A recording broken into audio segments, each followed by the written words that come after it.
New blog নিয়ে চলে আসলাম আপনাদের মাঝে। আসসালামু আলাইকুম, কেমন আছেন আপনারা? এই তো আমিও ভালো আছি আপনাদের দোয়ায়।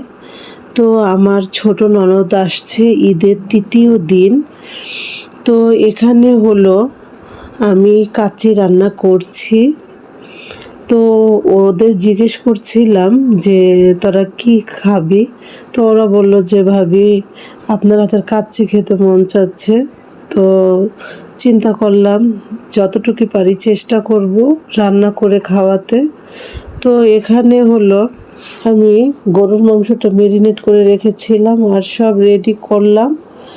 তো এখানে এগুলো রেডি করার পর তো এর মধ্যে এটা হলো চাল ছিল, কাচ্চির চাল, যেটা আর কি কাচ্চিতে রান্না করে, বাসমতি চাল। আর এখানে আমার ননদের জন্য ভর্তা বানাচ্ছিলাম। বলতেছে যে যদি আমার মানে ভর্তাটা ও খুবই পছন্দ করে, ওর ভাই বললো যে একটু ভর্তাও বানা। তো আমি বেগুন ভর্তা বানিয়েছিলাম ওর পছন্দের, আর হলো শুটকি ভর্তা বানিয়েছিলাম। সবাই ভালো থাকবেন। আসসালামু আলাইকুম।